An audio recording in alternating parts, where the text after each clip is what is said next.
of Women in Blue. I am a Democratic National Committee woman elected from San Francisco, California, the home of the first and second woman Speaker of the House, Nancy Pelosi, also to be my mom. So to all the moms, mother figures, grandmoms, aunties, sisters in service, welcome. Thank you for being here. Thank you for holding it down for your families and for uplifting each other and the next generation. We have so much work to do, and we're excited to get to doing it together. This is our annual Women in Blue. You'll notice that some of us are in fact wearing blue to celebrate the Democratic Party and the ideals of Democratic women everywhere. We know we're going through a very tough time as a country, but we also know that our job is to accelerate action, to build community together, and to fight for our families, our freedoms, and our futures. Now, we always do that, and we certainly know that this time it comes with more poignancy and urgency because of the Trump-Musk steamroll over our lives, our livelihoods, jobs, healthcare. It's all on the line. And I know everybody here on this call is going to say the same thing. We told you. And we did. And Kamala Debbie Harris, the Vice President of the United States, incredibly talented, qualified, and able woman, could have been the President of the United States right now. But that did not happen. And while we are still mourning that loss, and we will be in incalculable ways, we are also taking our cue from the powerful women in our lives and in our country. And in the words of Ketanji Brown Jackson, we will persevere. In the words of Nancy Pelosi, we will not agonize, we will organize, we will unionize. And in the words of Kamala Harris, we are still in this fight. We will guard the change and we will advance our values. So with that, let's get started. Let me turn it over to the program chair, my sister in service at the California Democratic Party and on the Democratic National Committee for so many years, someone who has really been a leader in education, women's rights, voting rights, all the things we care about. Welcome, Carolyn Fowler, WIB Program Chair.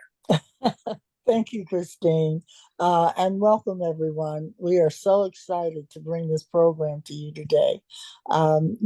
International Women's Day is a global day, really celebrating the social, economic, cultural, and the political achievements of women. I'm quoting Gloria Steinem, who everybody knows is a journalist activist, and she once said, "The story of women's struggle for equality belongs to no single feminist, nor to any one organization, but to the collective efforts of all who care about human rights." So I'm hoping we're going to make this day a call to action for accelerating women's equality and to do what we can to truly make a positive difference for women each and every day. And so I'm certainly thrilled to be here with you today. We've got a great program scheduled for you.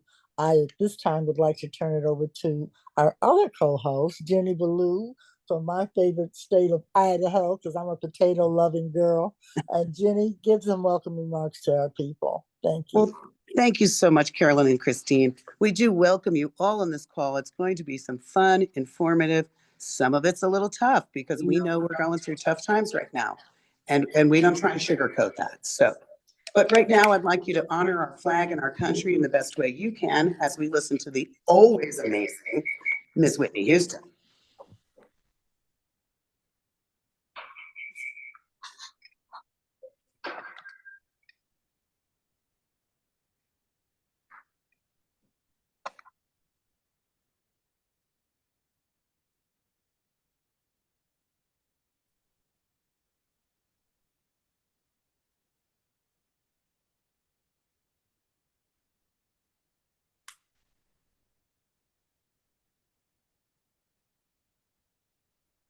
Yes.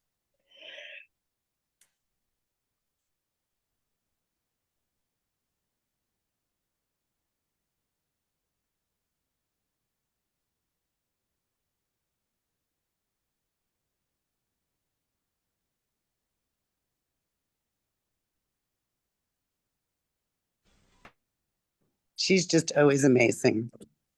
I seem to have frozen, but I would like to now introduce the Washington State Federation President, Karen Chase, with our land acknowledgement. Thank you so much, Amy. Thank you, Christine and Carolyn, for your leadership. And greetings from Washington State.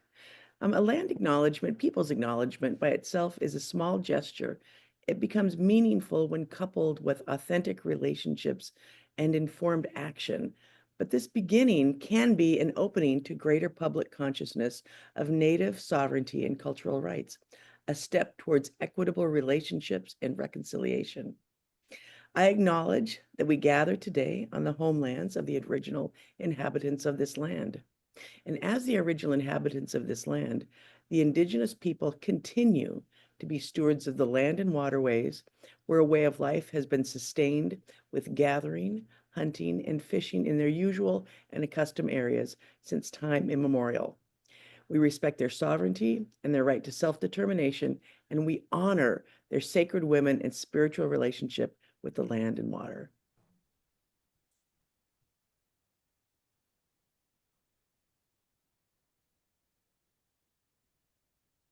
Thank you so much, Karen, and welcome to all of our Native American and First Nations sisters, brothers, and siblings in service who are on the call with us today. We appreciate that very much, and we are also pleased that the Democratic National Committee Native American Caucus plays such a strong role in getting out the resources to and the values from Indian country imbued in all of our work today. Carolyn, back over to you for International Women's Day video. Yes, we thought it's very important that we do celebrate not only Women's History Month, but International Women's Day. As I said earlier, this is globally being done around the world. And so we're pleased that you joined us today to take part in that. And with that, why don't we transition to a little clip of International Women's Day celebrating some of the women that we're very familiar with.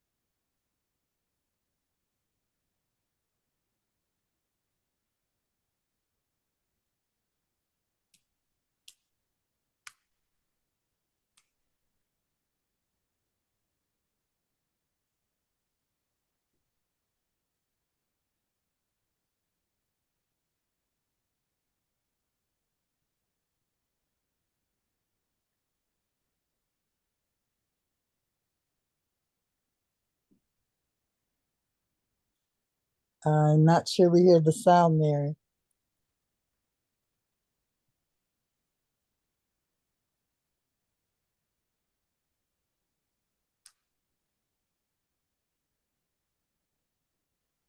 Those are some amazing messages. I'm sorry we didn't have the sound for you on there.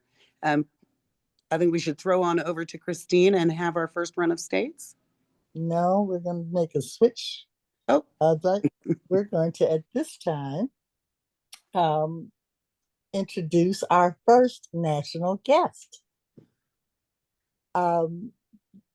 This former director of civic engagement and voter protection of the Democratic National Committee, during her tenure at the DNC, she oversaw the award-winning department for nearly 5 years. We love it when one of our own gets promoted from within. I specifically asked the speaker, what is something most people don't know about you? And she has traveled to all 50 states and all 7 continents, and this will no doubt be beneficial in her new role. Please give an NFDW welcome, a warm one, to DNC Vice Chair of Civic Engagement and Voter Protection, Raina Walters Morgan. Welcome, Raina. Thank you, thank you, thank you. Good morning. I have to commend you for getting on and doing this work so early in the morning because I'm on the East Coast, so I know it's early for you on the West Coast. Thank you for all that you do for the party. We will continue to need your dedication as we move through this next 4 years. And thank you for the very warm introduction, Carolyn. As she mentioned, I'm the director of my former title was director of civic engagement voter protection. I'm currently the DNC's vice chair for civic engagement and voter participation. And in that role, I will be doing a lot to make sure that we are supporting our base, supporting women who are doing this work, making sure that we are expanding our base, making sure that we are doing everything we can to bring more people into the party, but also making sure that we're doing the work to elect Democrats up and down the ballot. I will also be doing a lot of work with the voter protection team, the team that I used to manage. We are going to have some very exciting announcements, a lot of hires happening at the DNC in the very near future. We've recently announced the new executive director, Roger Lau. I worked very closely with him. He is phenomenal. He is a worker. He is a campaign guy. So he knows this work and he's dedicated his life to this work. I'm so excited to see him promoted as well and get to work with him in his new role. And I think what I wanted to share with you today is that the work that we do is so important. Women are the backbone of this party. We fuel the work that happens, and we are really going to need to. I know we're tired, but we're going to have to make sure that we are putting our foot on the gas and continuing to do the hard work that we've been doing. What we are seeing is not normal, as one member of Congress so aptly put on a sign. And we have to continue to remind the American people that the work that this administration is doing is not for their benefit. And we will continue to do that. There are some things that I wanted to make sure to put on your radar. There are some really important elections that are happening in the near future, and I wanted to put out a call to action. There are 2 congressional races that are.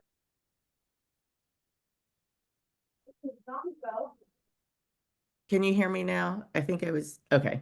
I don't know where you lost me, but there are some really important races that are happening in Florida, and we are always needing people to support elections that are happening. I will drop in the chat box a take action form that you can fill out. There are 2 congressional races in Florida, and there's actually a really important Supreme Court race in Wisconsin. To give you an idea of how important this state Supreme Court race is, Wisconsin is a place where I kind of call it the hotbed for crazy. All of the crazy theories that Republicans want to test out and take it to the courts. Wisconsin is a place that they often do that. And the Supreme Court in Wisconsin has helped prevent some of those really bad laws from taking effect and protected policies that protect voters. So that race is very important. Again, let me, right after I finish speaking, I will drop in the chat box a take action form. And those are the things that are happening right now in April 1st. I know is that Supreme Court race. So we really need people to get on board and do whatever you can now. I'm sure that I know there are opportunities to go out there, but I'm sure there are also some remote opportunities as well.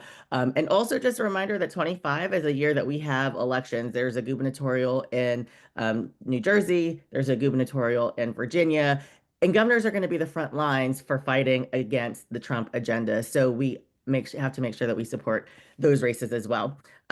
So thank you so much. Those are the elections that are happening. In the next few weeks, we're going to announce some really exciting opportunities and programs. So be on the lookout. But in the meantime, these elections, April 1st, I will drop the link in the box. Whatever you can do to support and ask your friends to support too would be very helpful.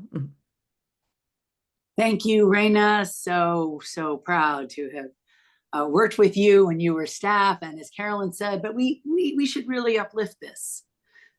I think it's really important in all of our organizations that we're always paying it forward. And when someone works hard in staff and then comes back and wants to be elected into leadership, that we uplift them, because not only is Raina the best for the job, considering she did the job, set up the job as staff, and is therefore ready to take the reins as an officer, but what it says to the thousands of people who work in politics and advocacy, if you do well, you too can be elected by the people you used to serve them. So we didn't just elect her to be our peer, we elected to be our leader. So thank you, Raina, for the confidence that we have in you.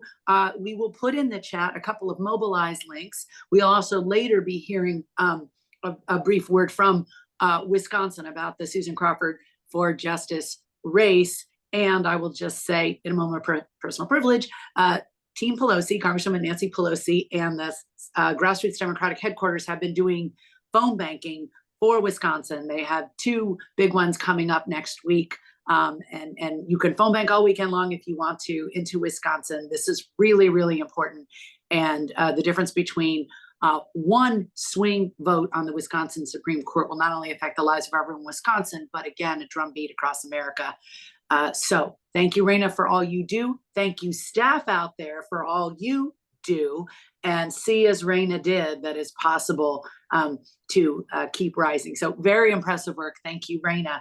And speaking of impressive work, I'm now going to kick it back to Mary, who is going to give us our first set of reports from the states. Women's Federation from around the country. Many of us organize, some of us call it the Democratic Party Women's Caucus, others call us the State Federation of Democratic Women. And we are going to hear from many of them, some highlights from around the country. So here's our first batch of states. Mary, take it away. Hi, I'm Joyce Pettaway, President of the Connecticut Federation of Democratic Women. The women in our congressional district are doing a fantastic job. Congresswoman Rosa DeLaura, Connecticut 03, is a ranking member of the House Appropriations Committee. Congresswoman Johanna Hayes, Connecticut 05, is a ranking member of the Subcommittee on Nutrition and Agriculture. She is also on the Education and Workforce Committee. These 2 ladies we are so proud of. They have been working hard all of their political career. And both these women will not stand for the unconstitutional power grab that's being extended from this administration. They realize that education is the powerhouse. It's the most powerful tool we have in order to make this world a better place. Johanna Hayes was Teacher of the Year, so you know she knows all about education and how important it is to continue to educate 49 million children in our public school system. They both know that the war on crime is important. The Veterans Administration's dismantling is important. Many of these agencies that are being dismantled is going to be harm to the whole country. We applaud these women in Connecticut for working so tirelessly, town hall meetings, on the media, responding to newspaper articles, and just having the public become knowledgeable about what's going on in the country. We thank them both for running for office. We thank them both for staying in office, and we love them. We're very proud of our congresswomen. Everybody, I'm Governor Phil Murphy. We're from Jersey, baby. And you're not.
our partners in government, Governor Kathy Hochul, Attorney General Tish James, Comptroller Tom DiNapoli, Senate Majority Leader Andrea Stewart-Cousins, Assembly Speaker Carl Hastie, and our U.S. Senators Chuck Schumer and Kirsten Gillibrand.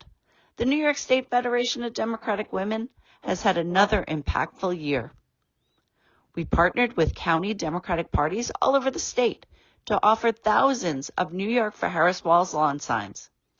The effort raised nearly $30,000 and allowed us, for the first time, to make cash investments in the campaigns of the 24 women we endorsed for state legislature.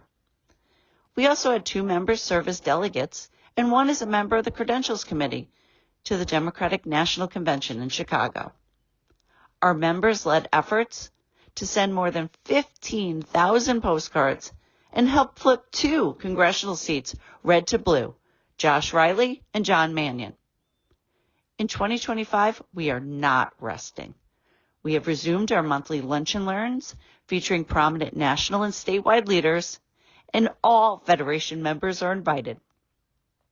We have also reinvigorated our renowned campaign schools to train female candidates running this year, as well as the candidate curious. We also co-hosted an event during New York's Black and Puerto Rican Caucus Weekend during Black History Month and a female state legislators reception for Women's History Month. The New York State Federation of Democratic Women will also be working to help flip another seat red to blue when MAGA Congresswoman Elise Stefanik leaves the House to serve as ambassador to the United Nations, and we will help elect women to local offices throughout the state this year. The New York State Federation of Democratic Women is proud to be such a strong and vital member of our federation, and we believe, as our Attorney General says, it's up to the women. Struggle, that understands fight. And I know that this chapter in our history is not going to be an easy one. And what we need now is allies, individuals coming together. We cannot cower, we cannot bow down, we cannot be afraid. This is the time when we've got to raise our voices, and I believe it's up to the women.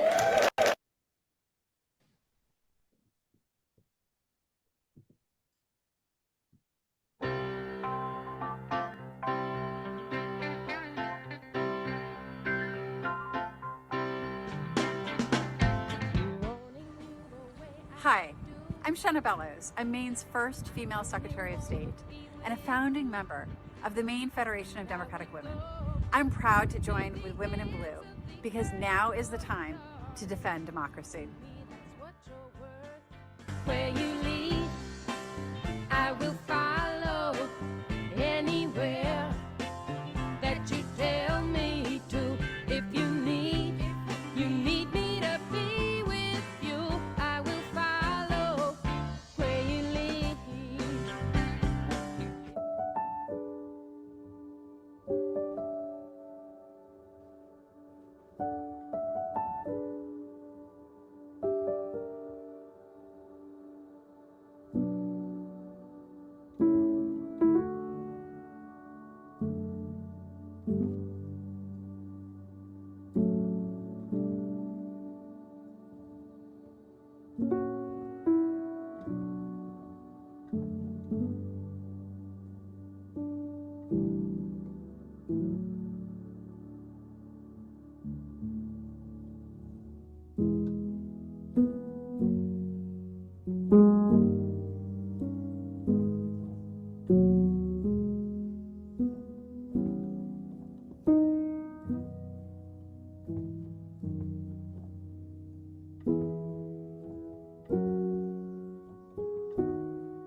The women race have been discriminated since centuries ago.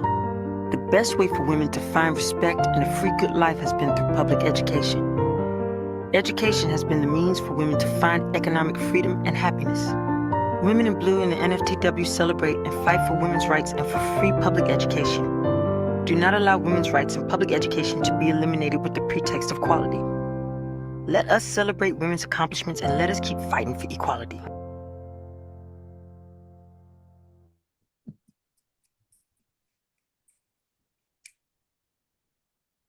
Yes, yes. Weren't those fantastic? Yeah. Oh, the state's reports are so wonderful. Now we're going to hear from the DC Federation of Democratic Women and their president, Celeste Garcia.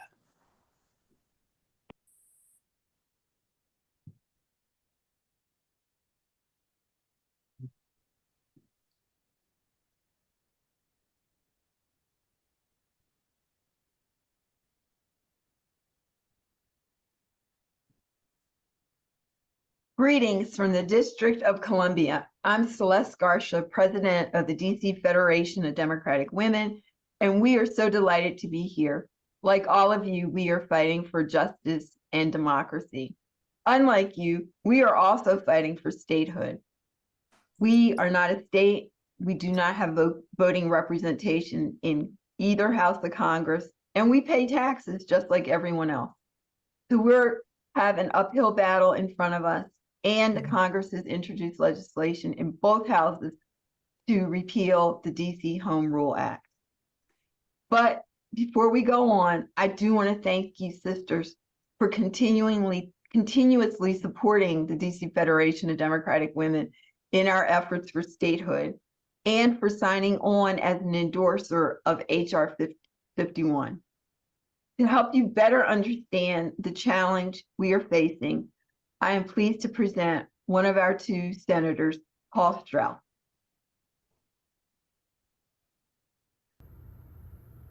Greetings from the District of Columbia, Washington, D.C., your nation's capital, where your laws are made and then broken by members of Donald Trump's administration. The biggest issue facing us right now is protecting our home rule and local self-determination. Under the Home Rule Charter, D.C. residents get to vote for a mayor, an elected council of D.C., which acts as our state legislature, and local officials like an attorney general and neighborhood commissioners. But every law they pass has to be approved by the Congress of the United States. Even though DC residents pay full federal taxes and more per capita than anybody in the United States, even the locally raised tax dollars that fund our DC budget also have to be approved by Congress. To make matters worse, when it comes to congressional representation, we have no voting members of the U.S. Senate or the U.S. House. That's why we support statehood for the District of Columbia. Once Washington, D.C. becomes the 51st state, D.C. residents can take their place equally with their fellow American citizens, be represented in Congress, but more importantly, have the kind of self-determination and autonomy that residents of the 50 states enjoy. Thanks for all your support, and remember, help us get statehood for Washington, D.C.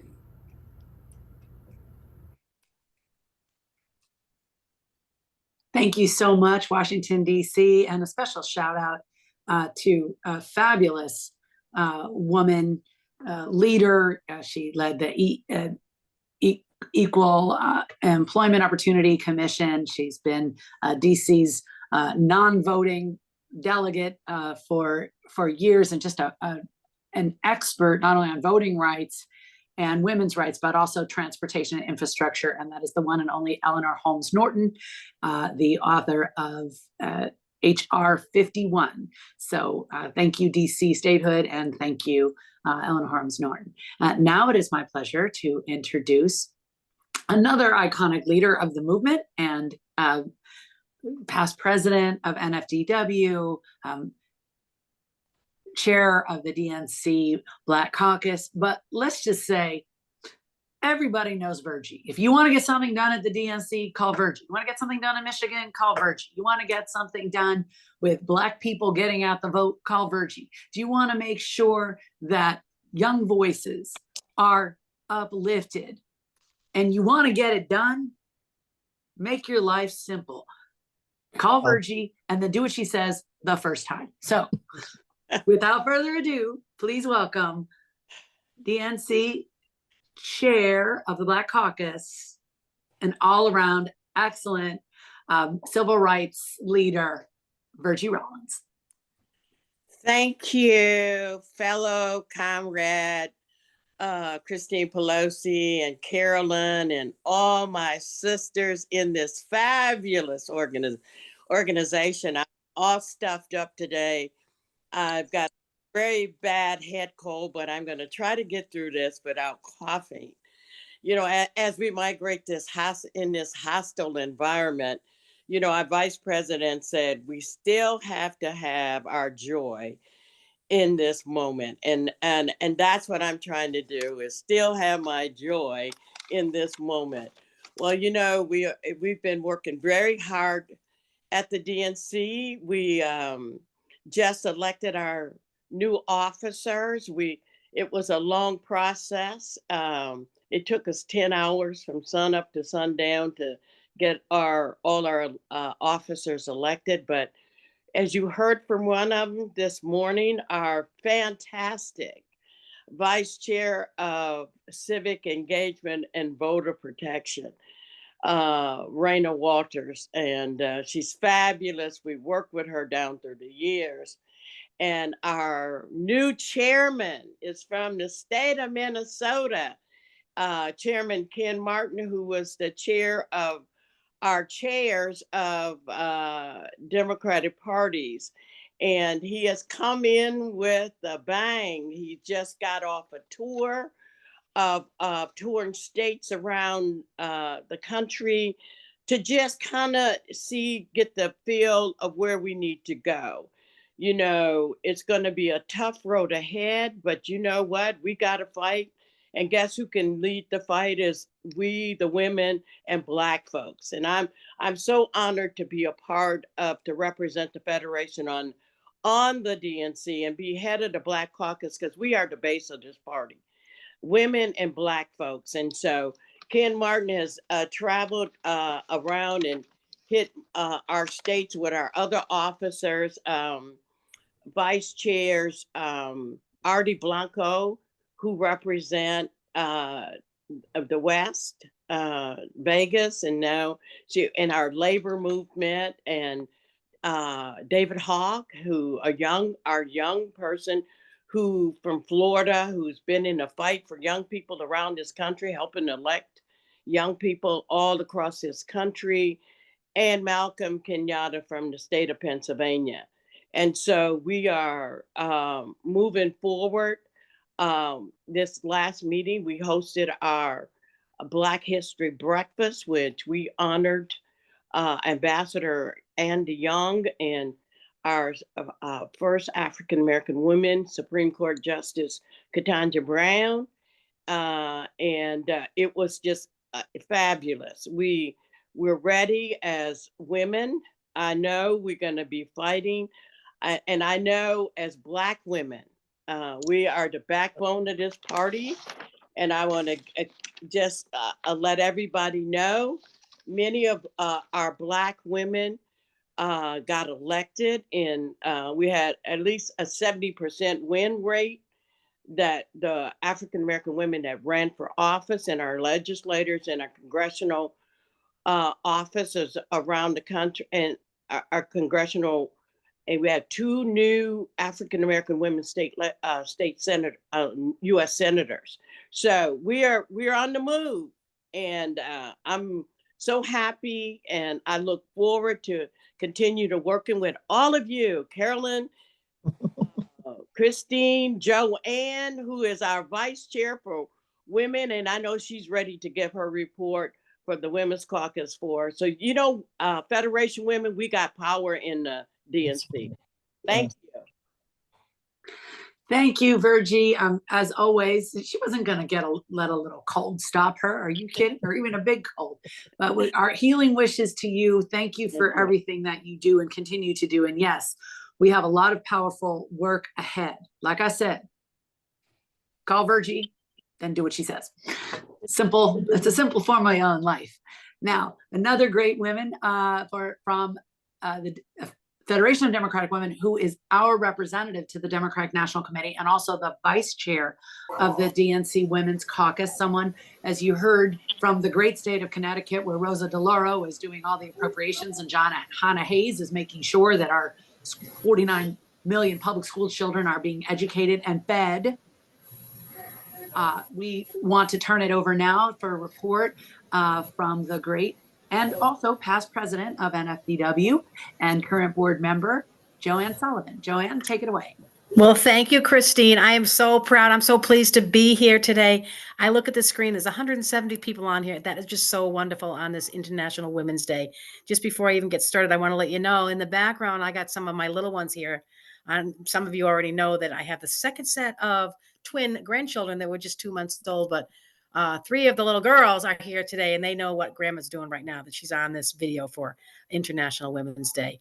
It's always tough to follow Virgie Rollins. And like you said, Christine, first I want to thank you, Carolyn Fowler, Ginny, and actually Mary Cooler and Gracie for helping out with all the video presentations for this, because this is just so wonderful to get this many people on here. But it's always tough to follow Virgie. And I'm going to suggest that when you have issues and you want to get something done, call Virgie. Don't call Joanne, call Virgie instead. That'll be good work for me. But I was there for the DNC meeting the end of January. I didn't plan to attend because my little babies were supposed to be born that day. They were supposed to be, my daughter-in-law was going to have a C-section, but they decided to come into this world when we still had a Democratic president. So they were actually born on December 30th instead of January 30th. So then I was free to go to the meeting. The meeting was long. It took a very long time. Like Virgie said, it was like 10 hours of time of voting, and people want to take their 10 minutes. Somebody had actually gotten up at the beginning of the voting when they were going to introduce candidates and asked for a motion to only allow candidates to have 1 minute of time. And that really wasn't going to work because they needed to use that time. There were like 8 candidates for chair. I think there's a total of 15 candidates for vice chair and another 4 for vice chair of civic engagement, which I saw Rena on here before, which congratulations to her for getting that. But that's why it took so much time. But they needed to have that time to be able to either have somebody nominate them and speak about their qualifications, or to use that time themselves to do that. For me, some of the candidates that were there, of the 15 or of the 8 that were running for chair, they knew they weren't going to win. And so I felt like they should have given their time to somebody else to allow that to happen. But you know what? Their voices need to be heard. All voices need to be heard. It was a great meeting. It did. It took like 10 hours for the voting, but I was really pleased to be there. The energy in that room was phenomenal. And what I came away from there with was the fact that what was the focus when we finally elected the chair? The focus was on labor and on the youth. And like David Hogg and that Malcolm Kenyatta, the 2 of them, they spoke directly to that. And, we really need to focus on the labor movement. I mean, I'm a part of a labor person as well. I haven't been a teacher for all those years, proud of my Johanna Hayes here in Connecticut. But we need to focus on bringing more of the youth and more women into the party and getting more women elected to office, whether it's the local, state, or the national level. So, we've got a lot of work to do, but, we don't really have to listen to that man that's sitting in the White House. And I just feel like saying he's not my president, but we have challenges ahead of us. But I think that, you ask women to do things and they get the work done. So let's get to it and let's get it done. And just, we're going to be there. We're going to be okay. And I am just so proud to be on this call today with all of you. So thank you. And thank you for joining us. And just to put in a plug for, you're going to hear about it later, but we're in the process of organizing for the National Federation of Democratic Women, the National Convention in St. Louis, June 4th to the 7th. So many of you should have received information about it. If not, check the website, check with your state president. And if you can, register early because it's going to be a very busy weekend in St. Louis. Kendrick Lamar is in a concert there on Wednesday night. The Dodgers are in town on Saturday, but there's a lot to do. So, get organized and come to the convention because it's a great time to network and meet up with like-minded Democratic women. Thank you, Christine, again. Thank you, Joanne, so much. I wanted to now kick it over to Ginny Ballou to ask our first poll question. Ginny? Oh, I am sorry, Christine. I was expecting, let me get that pulled up here. Get my glasses. I have to switch. You know, we don't like to admit we've gotten old, but it happens to us all, thankfully, I guess. So our first poll question is, how can Democratic women best amplify their voices and influence in politics? So we've got on our questionnaire there, you've got running for office at all levels, building stronger coalitions and networks, leveraging social media and digital platforms, advocating for policy change through grassroots organizing, and mentoring the next generation of leaders. So you can pick your answer there and select that, and we will give you a little update on how we're all feeling.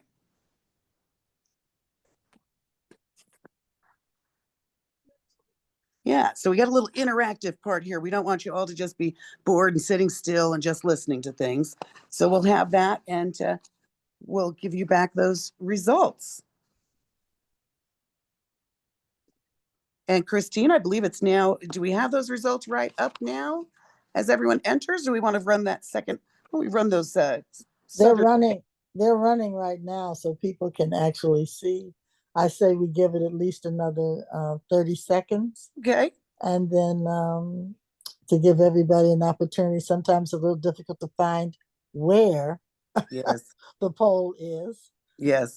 So it's there on your screen. You should be able to access it by either clicking or touching, however your media is. I think these are all important of how we can amplify those voices of women leaders, especially. How do we get more women leaders? Is that bringing people up? You know, I've always believed in the one hand's for reaching up and one hand's for reaching behind you to pull the next woman in line, so that we're always making that space and then giving them the opportunity to use it.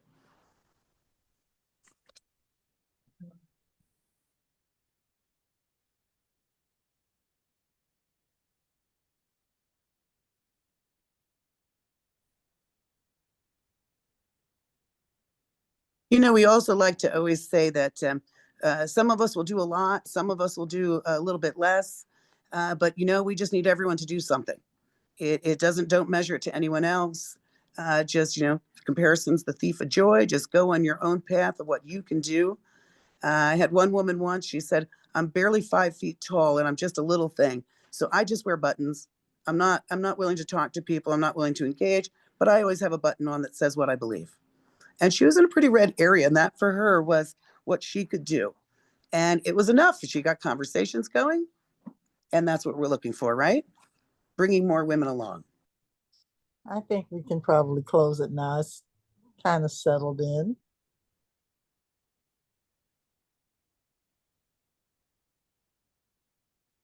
And here are your results. Jenny, you want to announce? Can you see? I'm not sure you can see it. We go.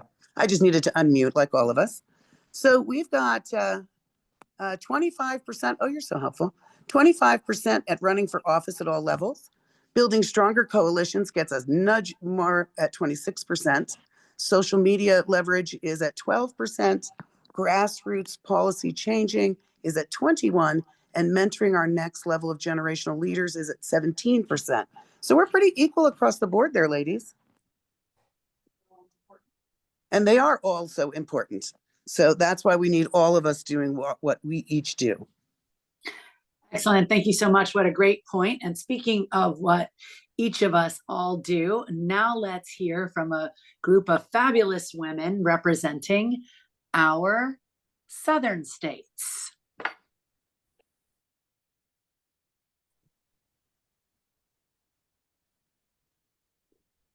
Hi, I'm Gracie Ziegler with the Arkansas Federation of Democratic Women.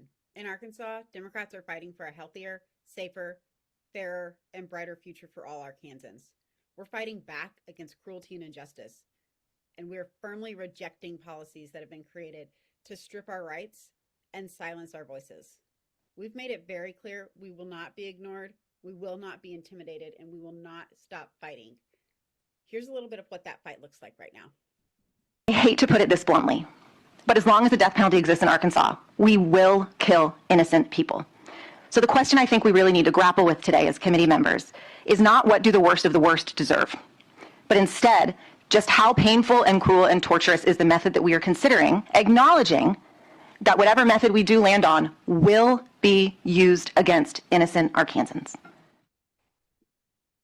Those children that you speak of that become pregnant, they did not choose to become pregnant as children. Please think of the 10-year-old who had to seek abortion care because a predatory adult took advantage of her. Think of her confusion, her fear, and the lasting trauma that she carries with her. This is the reality we face, and this is the result of failing to provide children with the knowledge and the skills to protect themselves. You don't get to have, this committee gets to decide whether we do. We're taking your opinions, and that's it. When this bill is stating so many things like Thank you our very education. much. Really appreciate you. Don't get to talk about those. You only get to talk about the things that are in this amendment right here. I think that the amendments are not sufficient. They do not support what the So bill you needs. can only speak on these amendments, this amendment right here. That's all you can talk about. I am speaking on the amendments. They are not sufficient. Okay. Not only as a legislator, but as a black woman. I rise before you today as a daughter of the South. I come from a family of farmers, factory, steel workers out of Lone Oak County. I also rise before you today as someone who knows deep down within her bones what it feels like to have laws used against you that closes doors of opportunities instead of opening doors of opportunities. Where in state government have you seen the law that's presently on the books abused? Are there people that are black or female, Hispanic, Asian, that you think lack merit for their job? Yes. Yeah. Now that's what leadership and courage look like. We are honored to celebrate International Women's Day with everybody on this call and the voices of Democratic women across the country. We know that the road ahead is going to be grueling and the opposition is going to continue to be relentless. We also know that quitting is not an option, and we will continue to fight for the future that Arkansas deserves.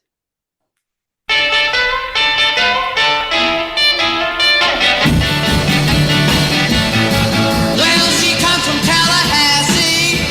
Woo! She got a hi-fi chassis. Woo! Maybe looks a little sassy.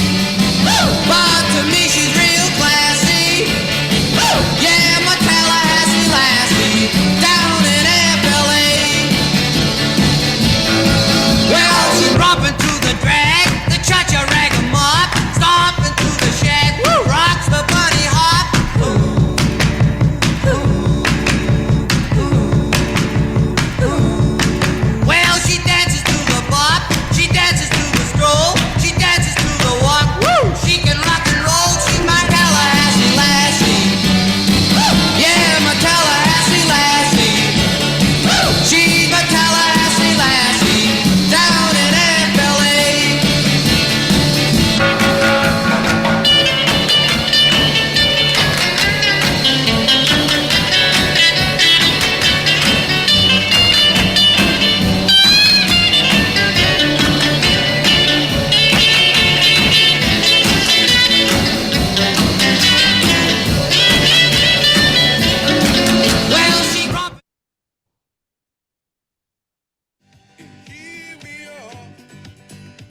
Hello, and greetings from the great state of Mississippi.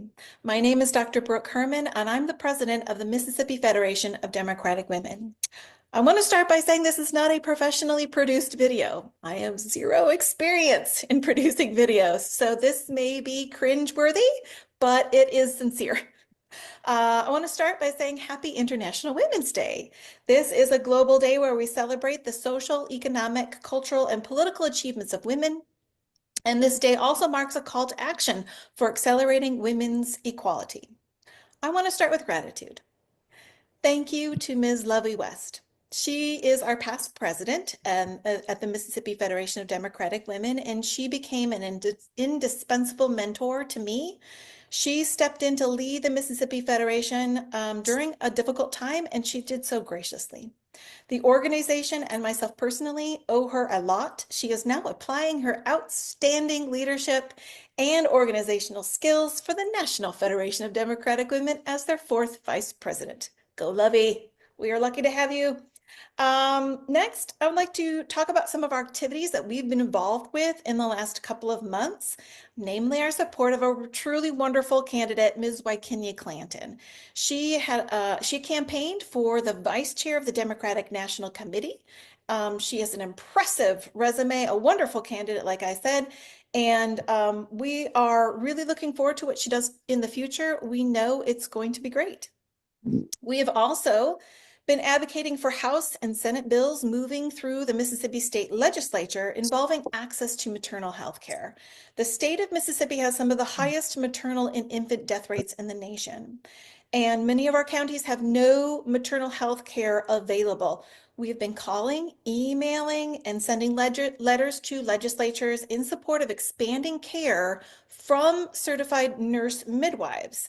We're hoping that some of these bills will remove barriers to their ability to practice in the state of Mississippi, namely their requirement to enter into contracts with medical doctors that have not been proven to increase health outcomes and are a financial strain on certified nurse midwives. We're also undertaking an internal organized effort to rebrand the Mississippi Federation of Democratic Women. And then this is in hope of attracting and recruiting younger members. We are also documenting all of our past presidents and their significant accomplishments because we believe this will raise awareness of the significance and the value of our organization, and to also use this as a tool to recruit new members to, again, show them the power of organized democratic women. So just a bit about ourselves. We currently have 13 county clubs and we have almost 250 members. So we may not be the biggest, but we are certainly proud of our accomplishments, and we are powerful in the state of Mississippi, and we get things done. I want to thank you to the members of the Mississippi Federation of Democratic Women for your time, your efforts, your energy, your money into supporting our purpose and objectives. And we recognize that change comes slowly to the state of Mississippi, but change does happen. And when it does happen, it's worth the fight. And we will continue to fight the good fight. So last, let me give thanks to the National Federation of Democratic Women for hosting this virtual Women in Blue event. And we look forward to tomorrow's book club and other upcoming events. Thank you so much. Greetings. I'm Paula Shelton. I'm from the Democratic Women of North Carolina. I'm proud to report we have 3,000 members in 62 county chapters. We had a very successful convention in Durham in September of last year. We were very well organized with our grassroots efforts with the elections last year, and it paid off. We had a governor, lieutenant governor, secretary of state, attorney general, and Board of Education superintendent all won our statewide races. We continue with our sense of urgency with the mobilizing, and our membership is growing every week. Thank you.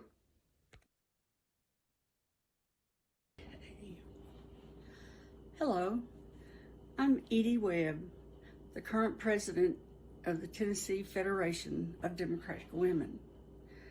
And I want to talk to you today about what the women in Tennessee have been doing.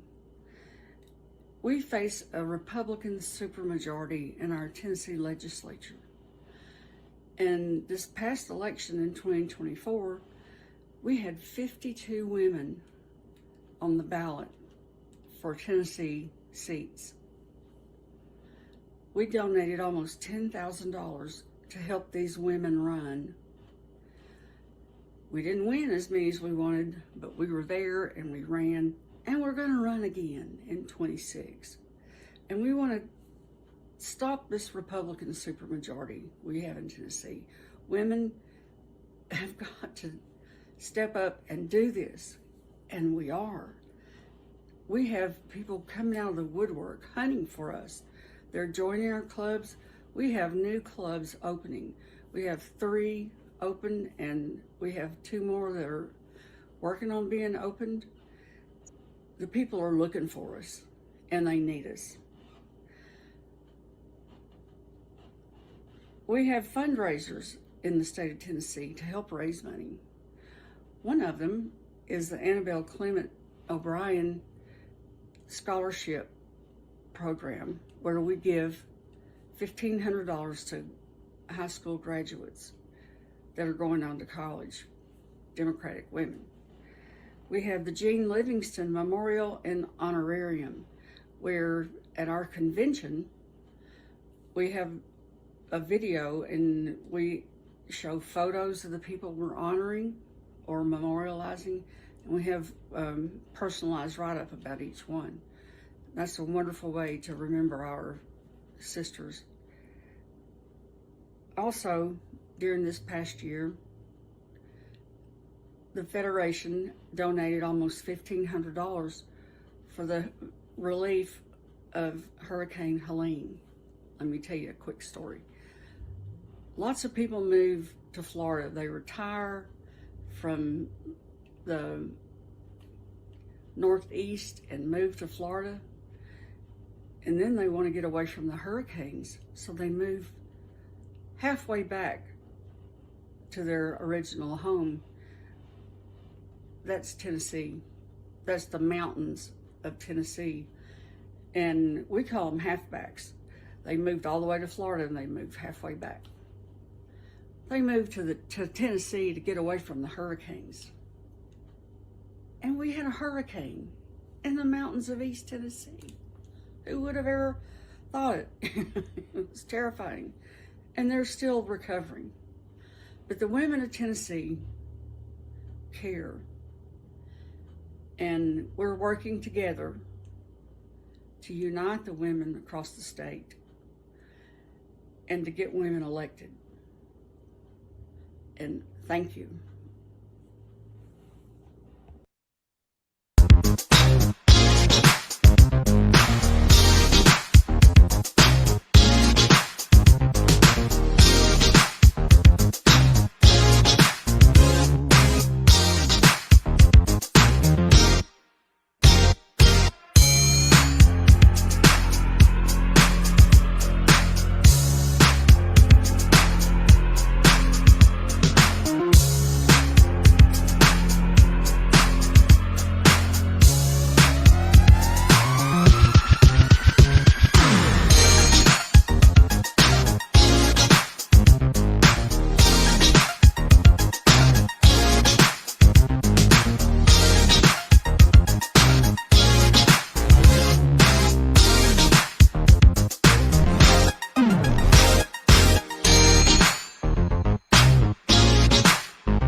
All my memories gather round her. Liners, ladies, strangers to blue water. Dark and dusty, painted on the sky. Misty taste of moonshine, teardrops in my eye. Country road, take me home to the place I belong, West Virginia. Mountain mama, take me home, country road. I hear her voice in the morning hour, she calls me. I belong, West Virginia. Mountain mama, take me home, country road. All my memories gather round her. Liners, ladies, strangers to blue water. Dark and dusty, painted on the sky. Misty taste of moonshine, teardrops in my eye. Country road, take me home to the place I belong, West Virginia. Mountain mama, take me home, country road. I hear her voice in the morning hour, she calls me.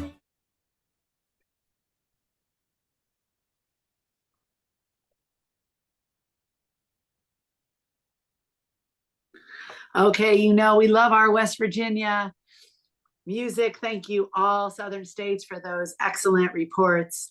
And now for our next poll question, let's kick it back over to Carolyn Power. Greetings, everyone. And these responses are so invaluable. As you know, just a reminder, we are recording, so we will have this available for highlights. Please bring up the next poll question, and we hope everyone will participate. Changes to Medicare. Okay. How concerned are you about potential changes to Medicare, Medicaid, and Social Security since the re-election of Donald Trump?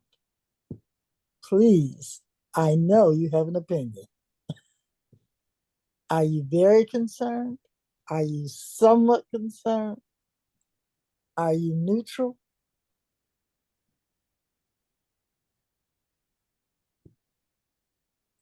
And we're going to allow a minute and a half for this so we can keep our program moving.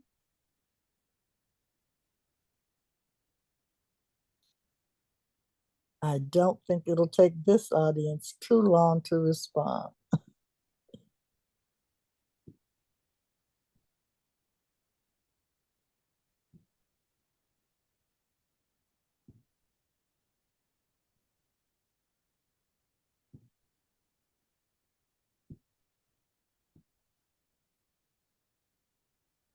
Okay, let's get those responses in. We have another 13 seconds. And it seems to be pretty unanimous. And we can now share the results. 100% are very concerned, worry about costs to benefits of coverage, as we should be, which is why we're here today, accelerating our actions to stop this insanity. And with that, I'd like to move the program on and introduce our next national officer. This national officer is one of the Democratic Party's top fundraisers, which provides her a unique perspective. She understands how much work goes into all of our fundraising efforts and how important it is to maximize and monitor our contributions. She takes her job very seriously and utilizes her platform to connect with voters, donors, and supporters. and particularly women. As the national voice of the party, let's hear a message from our own DNC Treasurer, Virginia McGregor. Please share the video.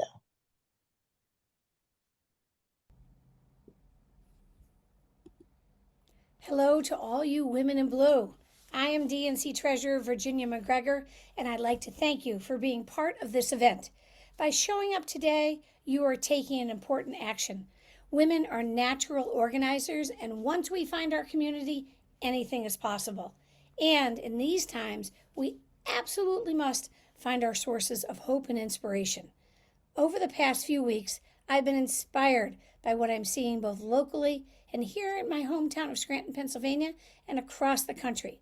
There are protests taking place almost every day.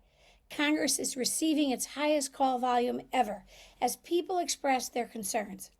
People are speaking up and speaking out through social media, on blogs, and in newsletters and in their community groups. And it is giving all of us strength and purpose. We're pushing back. Every time we talk about these stories, we are spreading the empowerment to others because we are encouraging others to take their own actions, and those actions add up. Make no mistake, the goal of the other side is to sow chaos and make us lose hope.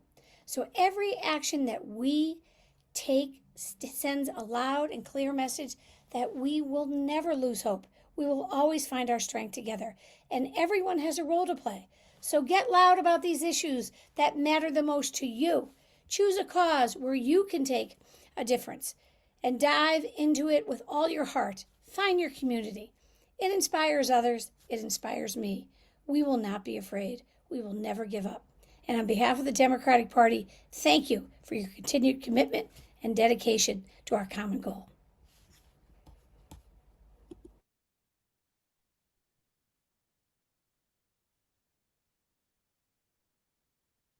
That is incredible. What does she say? Find your people. And you have found your people. 100%. 100% of us are very concerned about what's happening to Medicare. And that is why 100% of us are going to be volunteering to save our healthcare, save Medicaid. We have the power to do that. And now we are going to have a very special message.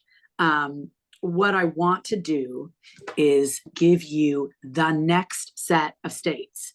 As Virgie Rollins mentioned, our new chair is from the Midwest. We also have a number of leaders who are fighting in the Midwestern states. So let's roll the tape.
Hello, my name is Marilyn Connor, and I'm the chair of the Michigan Democratic Women's Caucus. I bring greetings from the great state of Michigan. We had our first caucus meeting this year on February 22nd. We have many women from across the state of Michigan in attendance, as well as elected officials and candidates who will be running for various local, statewide, and national office in the upcoming election cycle. Last year, our Legacy Luncheon, hosted by our very own Virgie Rollins, was a huge success with over 1,000 in attendance in Detroit. Our speakers were First Lady Dr. Jill Biden and former Second Gentleman Douglas Emhoff. Our executive board members hosted Get Out the Vote rallies across the state of Michigan in person and virtually. This year, we'll be doing Women in Blue in Lansing in the spring and holding our Young Women's Leadership Training in the fall. In Michigan, we had a trifecta for 2 years. Democrats held each office in the executive branch, as well as having the majority on the state Supreme Court, and held the House and Senate. Our legislature passed laws that benefited women in Michigan families, laws that protected women's reproductive rights, expanded access to health care, expanded gun safety laws, repealed the 2012 Right to Work law, expanded Michigan civil rights laws, introduced clean energy, as well as looked at juvenile justice reform and education reform. Here in Michigan, we are determined to elect Democrats up and down the party ticket during this upcoming election cycle. We are determined to build a better, stronger Michigan and nation. Thank you. Good morning, Women in Blue, and welcome from the Cornhusker State. My name is Chris Kinsey, and I'm the chair of the Nebraska Democratic Women's Caucus. Here in Nebraska, we're right back at it into election season with our 2 largest cities' municipal elections. In Omaha, we have the mayoral race as well as city council. And in Lincoln, we have the city council at large as well as school board. We've been very busy out meeting all the candidates, and we're getting ready to endorse some fantastic Democratic women for these very important races. We'll also start planning for our signature fundraiser for the year, our annual Helen Busalis Inspiring Women Scholarship Luncheon, which happens in August, which was Mayor Busalis's birthday. So we have a lot to look forward to 2025, and we're very excited. Thank you.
Fantastic. You know, you might see me rocking out over here. Don't forget to dance, because as was quoted on Wednesday night, we had a celebration of life for the great Cecile Richards. As Cecile always said, you can never dance too much. So don't forget to enjoy that.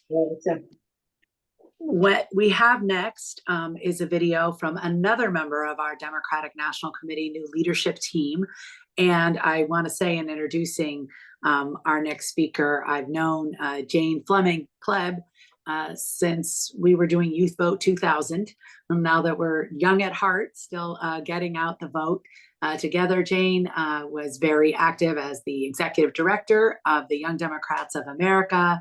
She met and married Scott Kleb and moved to Nebraska, where she started Bold Nebraska and was uniting farmers and ranchers, Native Americans, and environmentalists all together to stop eminent domain for private gain. And that effort continues. She's also been chair of the Nebraska Democratic Party and a terrific leader in her state, and is now the president of the Association of State Democratic Chairs. So please welcome a message from President Jane Klepp. Greetings, National Federation of Democratic Women, and happy International Women's Day. It is an honor to bring greetings from the Association of State Democratic Committees and the DNC as we honor the historic achievements of women across the country and around the world. I want to give a special shout out to a fearless Democratic woman and my dear friend, Christine Pelosi, for inviting me to address you today. As we celebrate this important day around the world, it's a reminder not only of what we have endured in the fight it took to get where we are today, but also about the journey that's ahead. A journey that demands that we speak up, that we show up, and that we rise up together as strong Democratic women working to make this world a better place. Before I was president of ASDC, and before I was chair of Nebraska's Democratic Party, I was an organizer. And after the outcome of last year's election, I know one thing is for certain. We must out-organize our opposition in the coming elections at the local, state, and national level. And at the center of all of these efforts are strong women who get stuff done. Here in Nebraska, we're proud to have strong women leading in the legislature, in our capital city, and at the local level all across the state. In Washington, a record number of women are serving in Congress, and for the first time this year, we have 2 Black women serving in the United States Senate. And while all of these achievements should be celebrated today and every day, we can do more. In fact, we must do more. On this International Women's Day, I ask that you do 3 things to lift up strong Democratic women. First, donate your time or contribution to your nearest locally elected Democratic woman. This could be a city council member, a member of Congress, or even a county commissioner. Because when women come together, our country's better. Second, connect with your fellow NFDW woman to find ways to help one another across the country. We might be separated by geography, but we are all fighting for the same things: our rights, our freedoms, and our seat at the table. And finally, I have to put in a plug for my fellow state party leaders across the country. Reach out to your state party staff. Ask them how you can support and lift up other women running for office. It's often the top of the ticket that gets the most time and attention and money, but it's those down ballot races that can make the most immediate impact. Like many of you, I want to leave the world a better place for my daughters, including my daughter Cora, who was born on International Women's Day. Our daughters were raised to know that they're connected to women around the world. And when we lift each other up, that is where we find collective power, and that's where we find happiness. So my fellow Democratic women, I'm grateful to be with you in this fight. I'm hopeful because I know that we are ready to organize and stand up to those extreme MAGA Republicans. From the bottom of every email that I send to Nebraska Democrats, I include a call to action. It always says, getting things done together. So I encourage you to go out on this International Women's Day and get things done together. Let's get to work.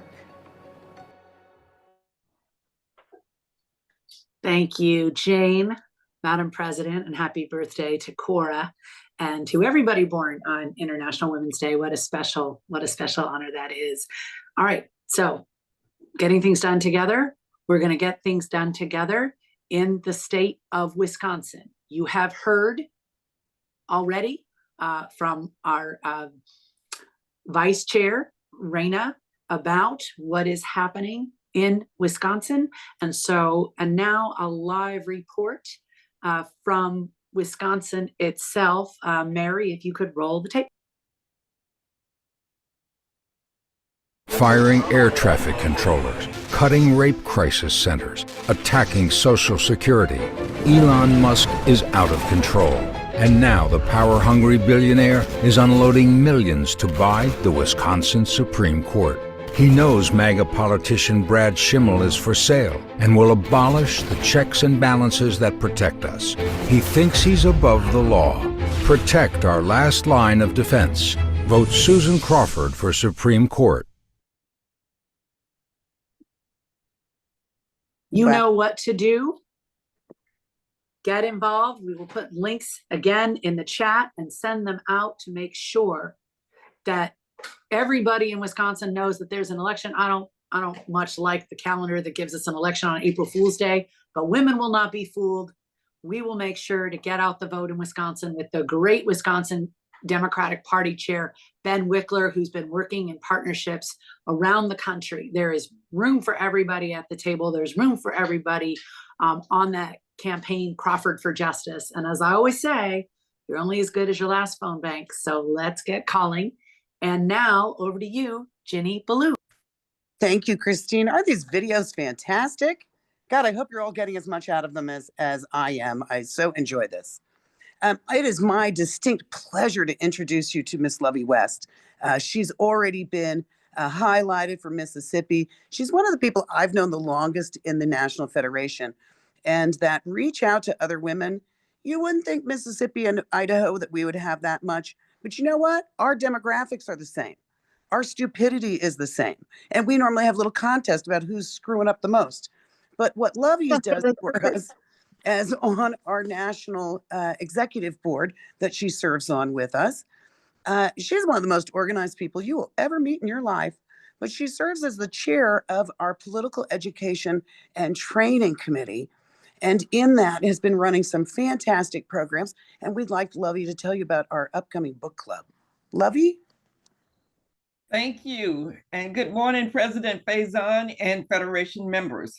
It is indeed my honor to invite you to go to the NFDW website and review our 2025 calendar, where you will see our upcoming events. Our next event is the First Quarter Book Club, which is tomorrow at 5 o'clock Eastern Standard Time. The book is Megger and Merle Evers by Joy Reid. Our Second Quarter Book Club will feature the Art of Power book by our very own emeritus speaker, Nancy Pelosi. You may join the book club whether you read the book or not. We look forward to seeing each of you tomorrow. Thank you.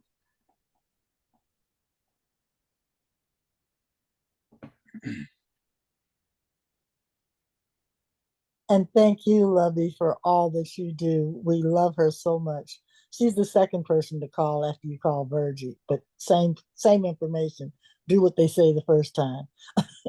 I want at this opportunity to share with you. We have a lot of fearless fighters here in California, particularly in our Congress. One of them you know very well, Congresswoman Maxine Waters, who's my congresswoman. However, we have some newer talent coming from California. One of our newest members, Sydney Kamlager Dove. She's a member of the House of Foreign Affairs Committee, where she serves as the ranking member on the subcommittee on South and Central Asia. And she's also on the House Committee on the Judiciary, the whip of the Congressional Black Caucus, and co-chair of Congressional Brazil Caucus. But more importantly, she's policy co-chair of the Democratic Women's Caucus. Now, Sydney likes to have a little fun. So we thought we'd bring to you a message from her, just questioning her colleagues that are attorneys on some of the antics that the Trump White House is portraying.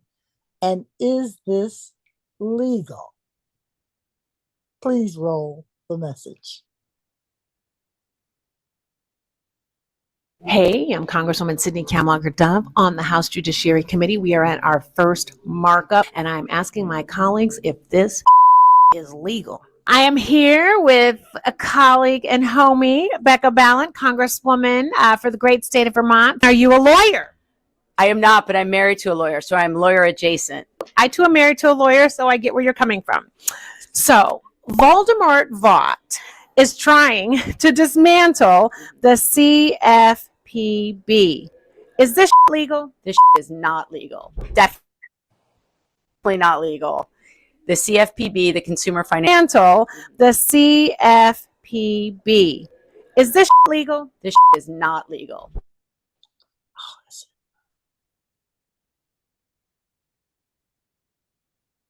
Definitely not legal. The CFPB, the Consumer Financial Protection Bureau, was set up by Congress, and only Congress can dismantle it.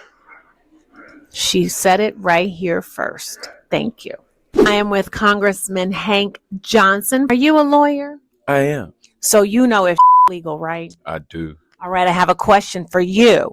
The Trump administration is Up by Congress, and only Congress can dismantle it. She said it right here first. Thank you. I am with Congressman Hank Johnson. Are you a lawyer? I am. So you know if legal, right? I do. All right, I have a question for you. The Trump administration is not complying with court orders to release foreign aid funding. Is this legal? That ain't legal. And that's all he got to say. I am here with my good friend Deborah Ross. Are you a lawyer? Oh, yes.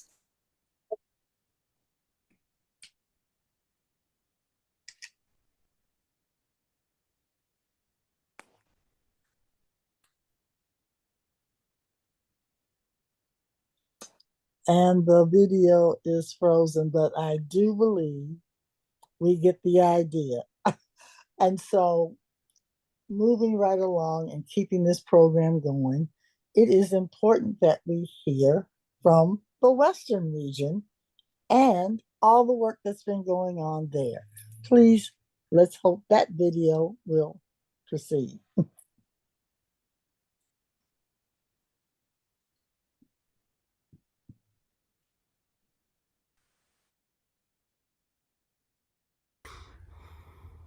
Hi, I'm Judy Stahl. I'm president of Arizona Democratic Women. Hi, I'm Amber Faith. I am the chair of the Political Action Committee for Arizona Democratic Women. We are very excited about Women in Blue and what we're going to be doing here on March 17th, Monday. We are going to be at the state capitol, and all of our members are invited. We're going to have legislators, the leaders of the Democratic Party in the legislature, state legislature, are going to come and speak to us, and then we're going to have a box lunch, and then we're going to be introduced on the Senate floor at the legislature. So Democratic women are going to have a presence in Arizona where, as you may know, it matters that we have a presence. Mm-hmm. And our theme this year is It's Up to Us, because if we want to fight back against this cruel Trump administration, it really is up to us to take action on a state level. Yeah, and we are unafraid, and we know that community matters. So we're continuing to grow and grow and grow, and we're thrilled to be sistered with all of you. And now I just want to give you one quick tip on, because we're coming up on daylight savings time. In Arizona, we don't change the clock. So if you're going to get on a conference call, you might want to know what time it is in Arizona. And in the summertime, we are on Pacific time. Think swimming in the Pacific Ocean. In the wintertime, we are on mountain time. So think skiing in the Colorado Rockies. Have a wonderful Women in Blue month, and let's make history.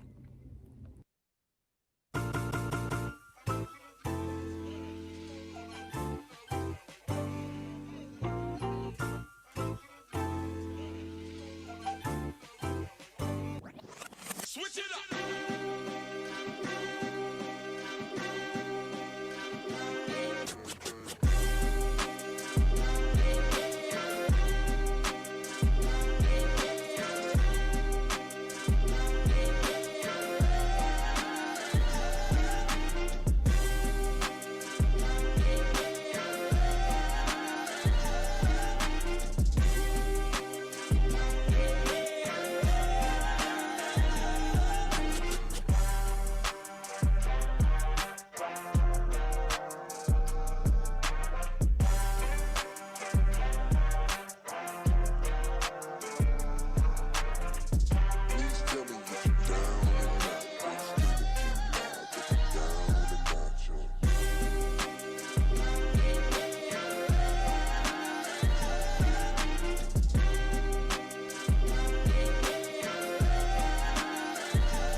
Hi, I'm Ginny Ballou, President of the Idaho Democratic Women's Caucus.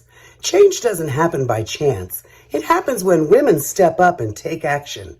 Here are stories of Idaho women who are accelerating progress. In 2025, the Idaho Democratic Women's Caucus is accelerating action, empowering women to lead, advocate, and create change.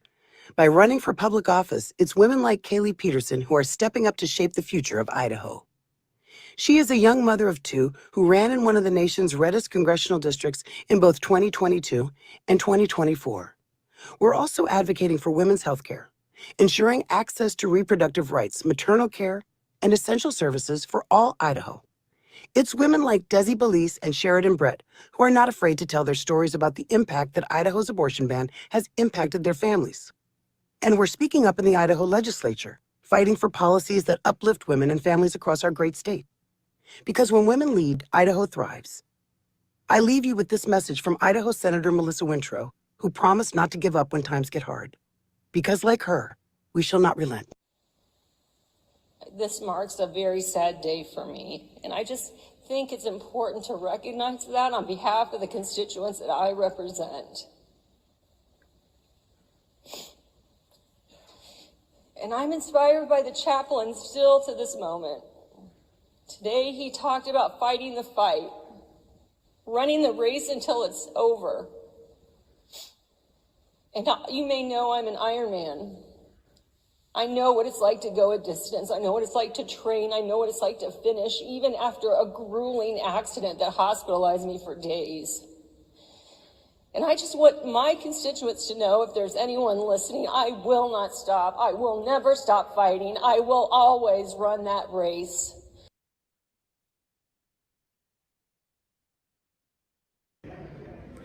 Hello, everyone. Welcome to International Women's Day. We're here at the state capitol in Carson City to celebrate us. So we've had incredible speakers. We've all had the opportunity to be on the floor. We are talking with our legislators. Our Attorney General was here. Our state majority leader, the first woman majority in the country, in the Senate. Yay! Our state chair was here. Our speaker from the assembly was here. We have been overrun with wonderful, wonderful people that we want to continue to support. And one of our board members, Ellen Spiegel, just put forth a bill and say something quick about the bill. So as part of our lobbying days this year, the Women in Blue, I was able to co-present a bill with an assemblyman that would require medical providers to issue patients refunds when it's due, and it would help a lot of people financially. And it's part of this group and part of everybody being here together that will help propel that forward. Yay! So together, we are the Nevada Federation of Democratic Women. We are battle-born ready. Yay!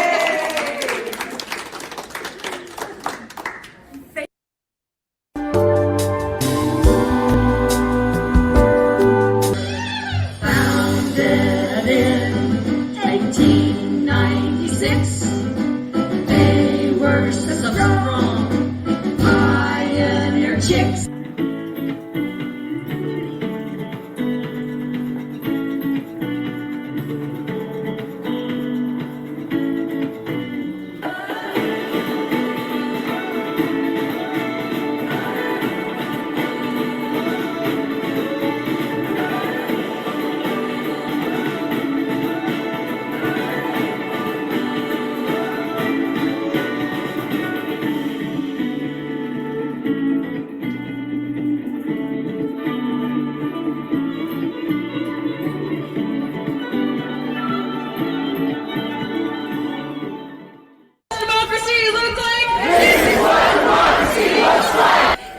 You will be able to tell your children and your great-grandchildren that when fascism rose up in America, you spoke out against it.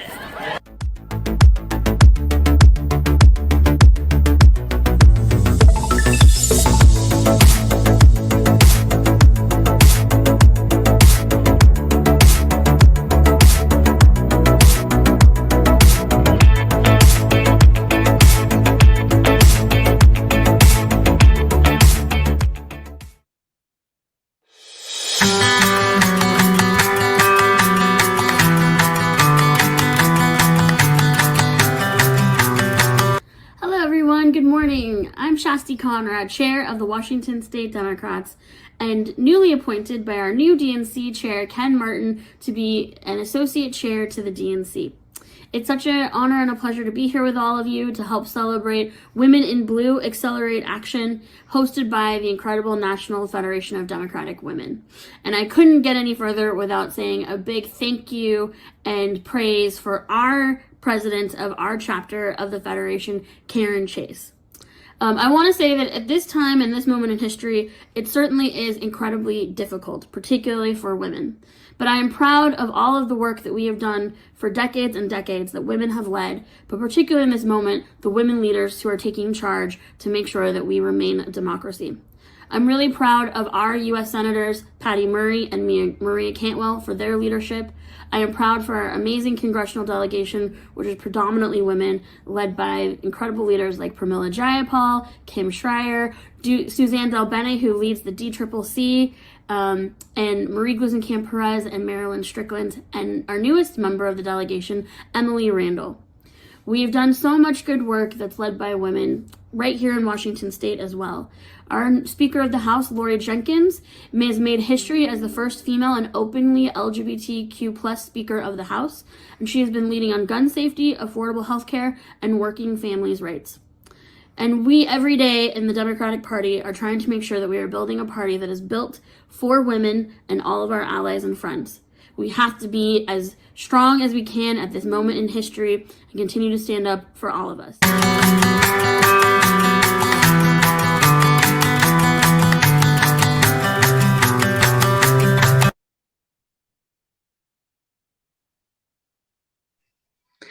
Thank you. And again, we are so proud of Shasti's leadership and for the women from all of the states. We have enjoyed seeing your highlights. Like me, you were dancing. It gave us a little bit of a moment. I want to get to our final poll question, but rather than putting up a poll, I'd rather have your answers in the chat because this one is so unique to each and every one of us, and then bring up a very, very special message from Idaho, from as delivered via Ginny Ballou. But I want to talk for a minute about mental wellness, because this is hard.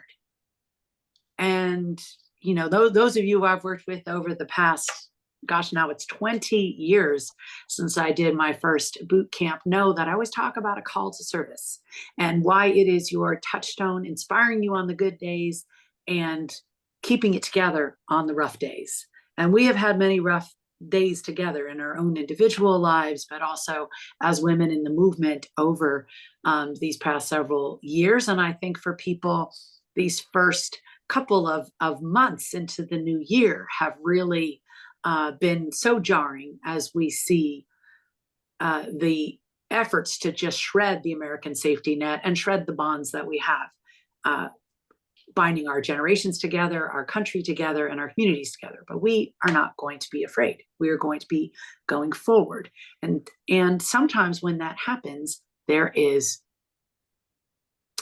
a concern that working together might cause the other side to respond in a violent way, in an angry way, in a way that does not reflect the values of American debate. So I want you to say in the chat now, as Ginny gives her presentation, what are ways that you are doing to reconnect with your own mental wellness, and what are you doing when you co-organize to make sure that you feel safe? And with that, I will turn it over to Ginny Ballou. Thank you, Christine. You know, here in Idaho, I heard from some women up north many years ago when I had first gotten involved with statewide organized politics, that if you're going to be a blue in some of these red areas, you got to be a strong blue, because otherwise they're going to run you over. A couple of years ago, our top state award was awarded to a woman in North Idaho who asked, please don't advertise my name. It's not safe for my family to advertise it. So I had asked her, I'm going to have it engraved with your name, and I hope that one day you feel safe to put it out proudly where anyone that you open your door to could see it, but I understand that that's not safe now. So we want to give some space to those that like me, live in, out of my county, there's 157 Democrats registered. And that gives it hard to stand up and to speak out. And sometimes speaking out is just simply holding your place and not letting them move you. So we're going to show a little bit of a video that many of you have heard of on Dr. Teresa Borenpaul up north at an open town hall meeting with her elected representatives that was assaulted and pulled out of her seat and dragged from a town hall. And we cannot allow this to stand. Mary, can you show part of that video?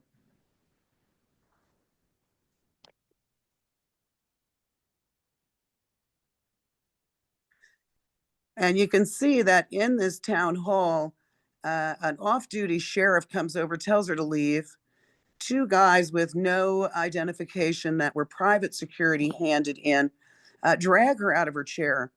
One of the things that was the most chilling for me watching this is the other women that chuckle, rest, wave goodbye.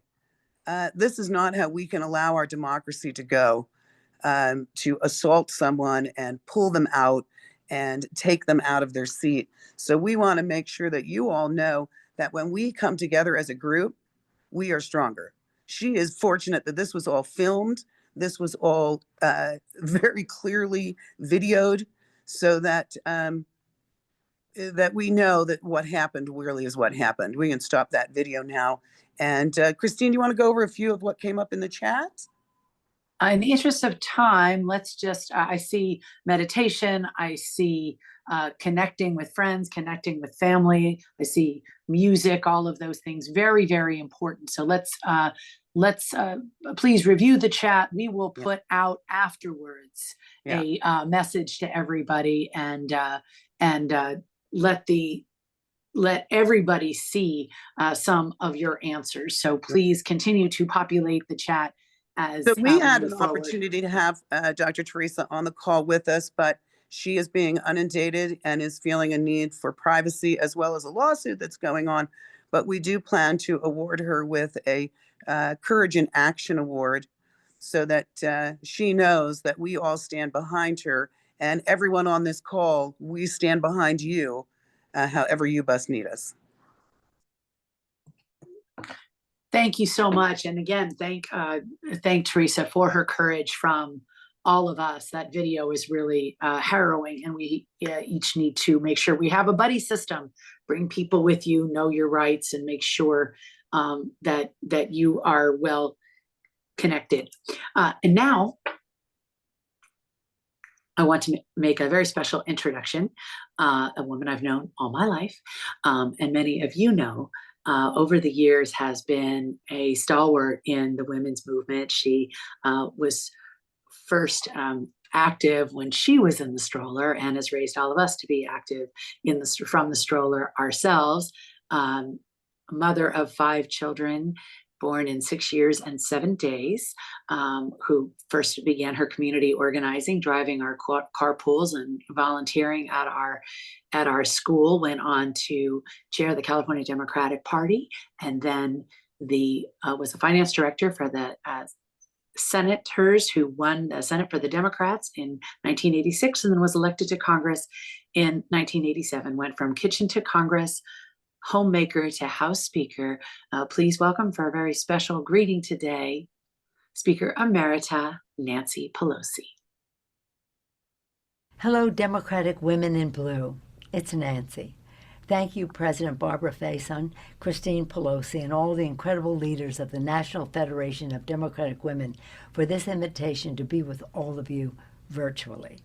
It is my honor to join the Women in Blue in celebrating International Women's Day today during Women's History Month.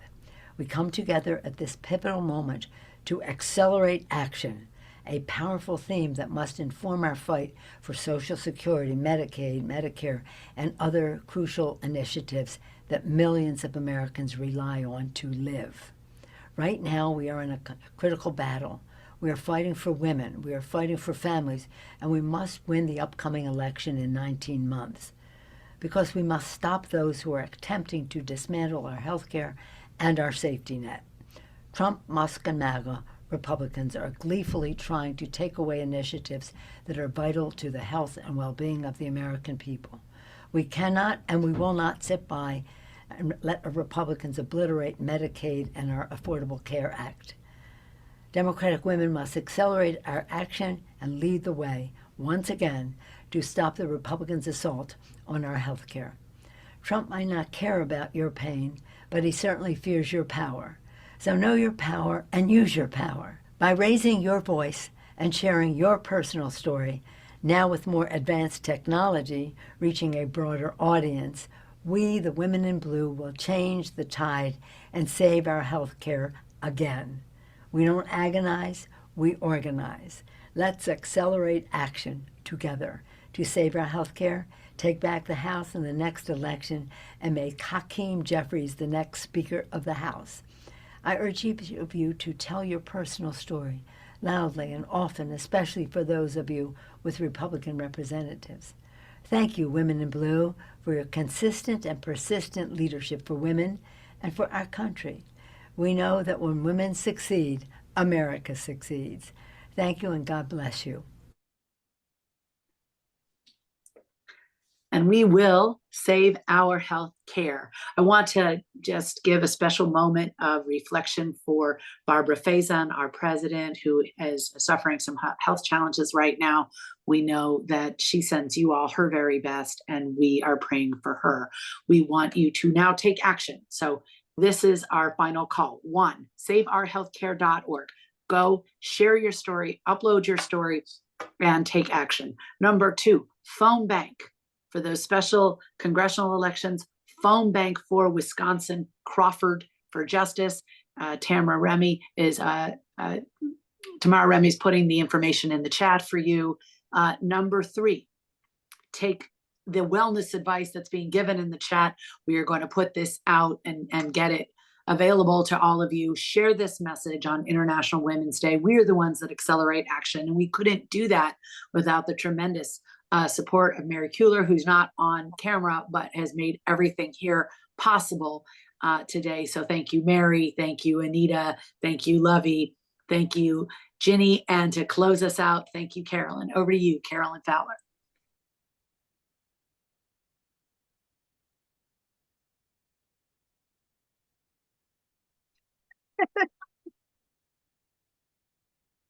Hope you saw.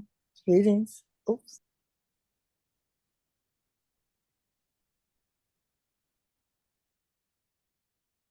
We'll have to unmute again, Carolyn. They can't stop you. They're trying to stop me, but it won't work. We are not going back. The advantage of seeing all the different states, how collectively, I hope it's so inspiring as it is to me. That energizes me more on what we need to do. Please thank again, Anita, Lovey, and more importantly, Mary Kuehler. We could not have done this without you. We appreciate you so much. I always have a good time with my good friends, Jenny Ballou, and my sister in service, Nancy and Christine Pelosi, I should say. So with that, I hope you'll have a great weekend. Remember, the time is changing. We're going to lose an hour here in California. And I want to turn it over to Jenny for her to say some closing remarks. Thank you so much. This has just been fantastic. What a great way to spend the morning and get riled up for what's to come next. Because, you know, what's that nice women, polite women seldom make history? These are history makers on this call. That's right. Good trouble all around, and we are here to get it going. So thank you so much to everyone for participating. It's been my distinct pleasure to work with Christine and Carolyn. And Mary Kuehler, you know, is one of the best of the Gem States gems from Idaho. Thank you, thank you, thank you.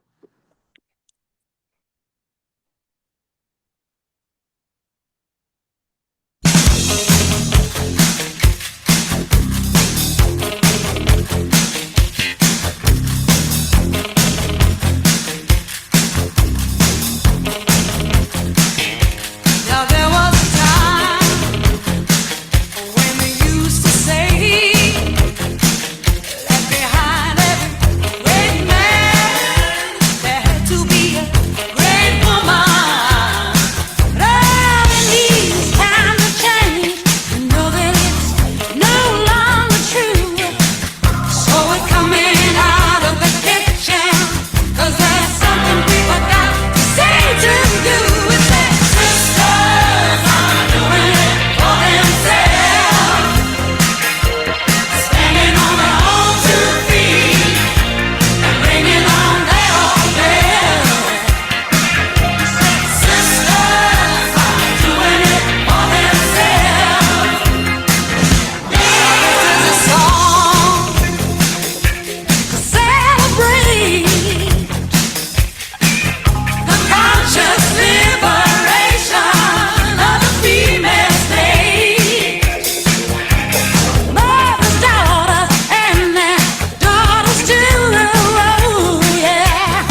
Thanks, you all. See you at convention.